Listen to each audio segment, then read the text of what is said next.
Souvent on me demande en spectacle, avant, après ou dans la rue quand je fais de l'hypnose de rue, on me demande des choses par rapport à l'hypnose, est-ce que c'est dangereux, est-ce que on peut rester bloqué sous hypnose, etc. C'est beaucoup de questions sur lesquelles on s'interroge sans vraiment connaître la réponse puisque les personnes ne sont pas hypnotiseurs donc n'ont pas ces connaissances-là en hypnose. C'est pour ça que j'ai décidé de faire une petite série de quelques vidéos pour répondre à ces questions-là. Il y aura plusieurs du coup vidéos. La première vidéo, c'est celle-ci, qui commence du coup sur est-ce que l'hypnose présente un danger pour les personnes.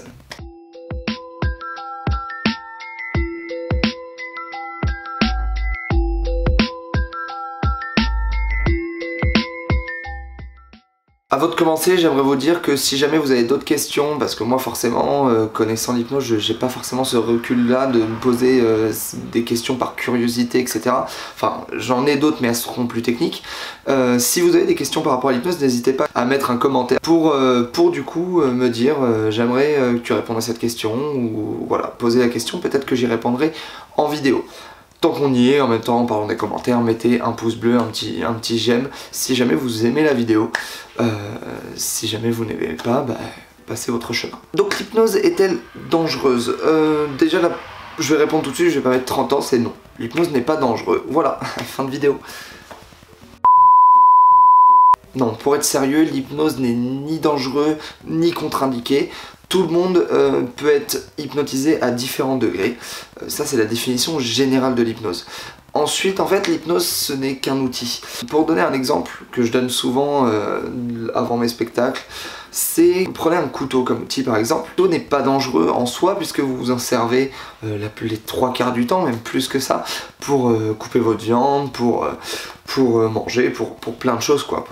Les couteaux sont utiles par exemple tout le temps.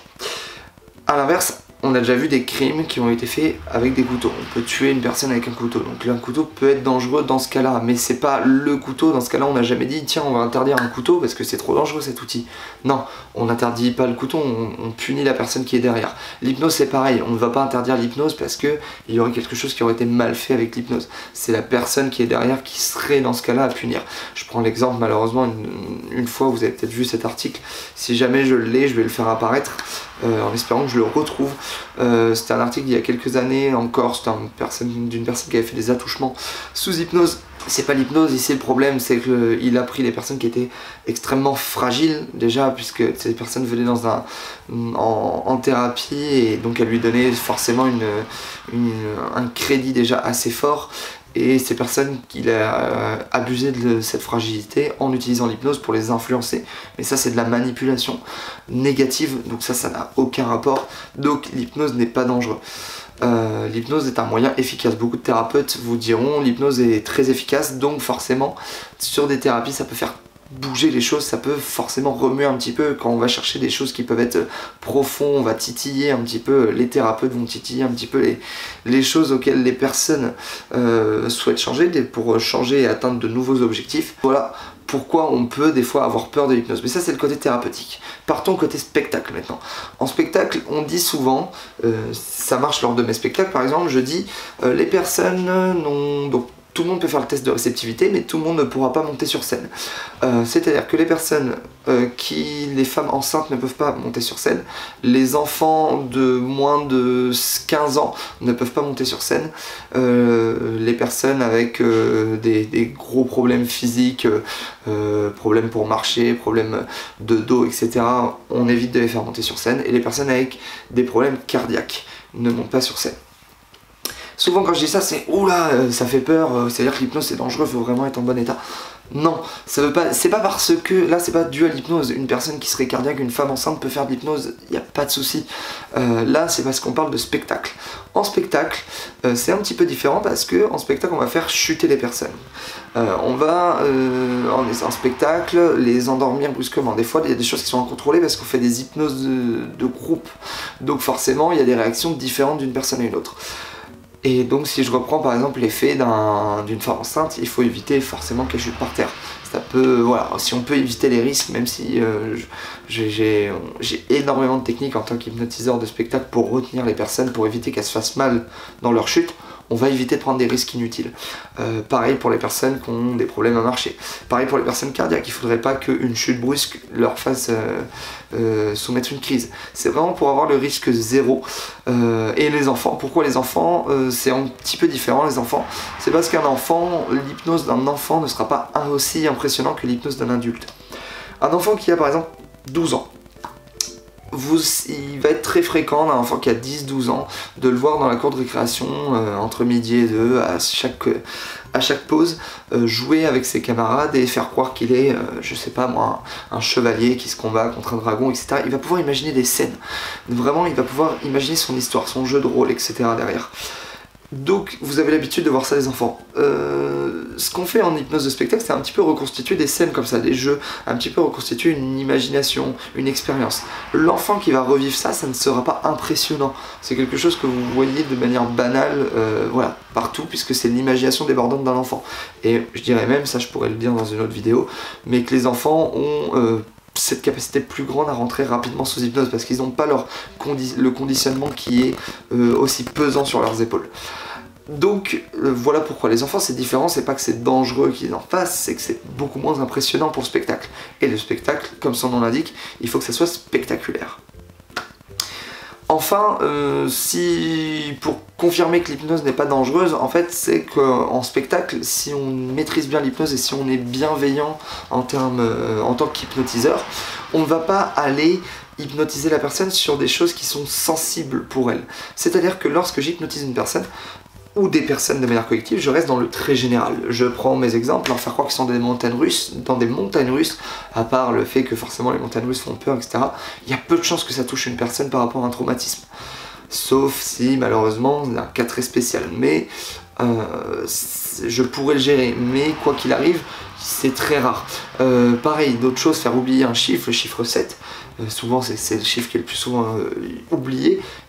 Aucun problème en fait pour la personne, elle sait qu'elle va le retrouver, en plus j'insiste bien sur le fait qu'elle est sur le bout de la langue, donc inconsciemment elle sait qu'elle l'a pas définitivement perdu, donc il n'y a pas de panique par rapport à ça, et je vais pas toucher quelque chose de sensible. Ce qui serait dangereux par exemple, c'est de prendre une personne, l'hypnotiser et lui demander à ce qu'elle retourne en fait dans son enfance par exemple, dans son enfance lorsqu'elle avait 7 ans.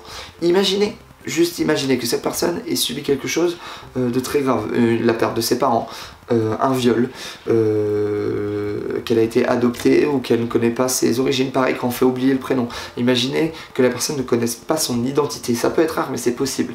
Elle a été adoptée par exemple et elle ne sait pas son identité, son vrai prénom, ou d'autres cas de figure. Bref, là ça peut toucher à du traumatisme personnel. C'est un petit peu le cas que Mesmer faisait pendant un temps, où il faisait prendre un revolver à des personnes, enfin avec les doigts, et se faisait, hop, pour dormir, un coup de revolver. Ça a été très critiqué par de nombreux hypnotiseurs, et depuis il a changé d'ailleurs cette technique-là dans son ancien spectacle. Pourquoi ça? Parce que justement, imaginons que des personnes ont déjà songé au suicide, ou des choses comme ça peut être très dangereux. Donc en fait, l'hypnose n'est pas dangereux, mais il faut faire attention quand on l'utiliser avec des pincettes, parce que l'hypnose est très efficace, ça je reviens dessus, l'hypnose est extrêmement efficace, donc forcément, utiliser l'hypnose pour des choses qui vont être personnelles, là c'est de l'ordre de la thérapie, on laisse aux thérapeutes, il va falloir travailler, ils vont travailler là-dessus, et ils vont savoir gérer ce qu'on appelle des abréactions, aussi des catharsis. Une catharsis, c'est quoi? C'est une décharge émotionnelle, souvent soit naturelle, soit provoquée à une différente puissance. C'est toujours tout simplement les émotions qui vont reprendre le dessus, et dans ce cas-là, la personne est incontrôlée. Abréaction, c'est la même chose, c'est-à-dire que la personne peut avoir des tremblements, des crises de panique, etc. Pour terminer, parce que c'est un peu long là, je m'éparpille un peu, vous sachez que la réponse c'est que l'hypnose n'est pas dangereux, mais c'est efficace. Si c'est efficace, forcément, derrière, si on va travailler dans le personnel, ça peut faire mal, mais pour changer, c'est ce que font les thérapeutes. En spectacle, je reste, et beaucoup d'autres hypnotiseurs de spectacle restent très généralistes, donc on ne va pas aller sur le personnel de la personne, donc là ça va être vraiment je dirais presque de l'abstrait, donc la personne ne va pas être percutée négativement par ça, et donc il faudra lui faire ressentir un maximum de positif, et donc forcément l'hypnose de spectacle n'est pas dangereuse. Alors, voilà pourquoi ces personnes là sont prises sur l'hypnose de spectacle, comme je vous ai dit, qu'on interdit certaines personnes. C'est pas dû à l'hypnose puisque tout le monde peut faire de l'hypnose, mais c'est dû au mouvement du spectacle, je dirais. A l'inverse, on ne peut pas aussi, donc j'en profite aussi dans cette vidéo pour dire ça, on ne peut pas forcer une personne à rentrer sous hypnose. C'est faux. On peut modifier la réalité d'une personne, mais on ne peut pas la forcer à rentrer sous hypnose. Une personne qui ne voudra pas par exemple, parler, qui est timide, qui ne voudra pas parler devant 200 personnes, de base, elle ne le fera pas. Par contre, sous hypnose, on va pouvoir lui modifier sa réalité pour qu'elle le fasse. Mais là, son inconscient sait que ce n'est pas dangereux. On peut lui modifier la réalité en disant que face à vous, il n'y a que 2 personnes et vous allez pouvoir parler. L'inconscient sait que c'est bénéfique pour lui, donc il n'y aura pas de problème avec ça. A l'inverse, si je demande à une personne de monter sur le toit de la salle de conférence, par exemple, et la salle de spectacle, et de se jeter, la personne sait que là c'est dangereux, même si je lui modifie sa réalité, comme quoi, je ne sais pas, il y aurait des coussins géants par terre, etc. L'inconscient va prendre le dessus. Donc l'inconscient nous protège en plus de ces suggestions mauvaises qui pourraient être dangereuses pour notre corps. Tant que c'est pas dangereux, l'inconscient laisse faire. Donc c'est une protection que vous avez en vous, que chaque cerveau a, c'est-à-dire que l'inconscient protège les personnes des dangers potentiels qui pourraient être amenés par des suggestions. Voilà, donc il n'y a aucun danger par rapport à l'hypnose. Vous pouvez être hypnotisé sans problème. C'était la première vidéo de cette petite série sur les questions qu'on me pose souvent par rapport à l'hypnose. Je rappelle, n'hésitez pas à commenter pour me poser d'autres questions et à aimer la vidéo. La prochaine vidéo, ça va être sur est-ce qu'on peut resté bloqué sous hypnose, c'est ce qu'on va voir.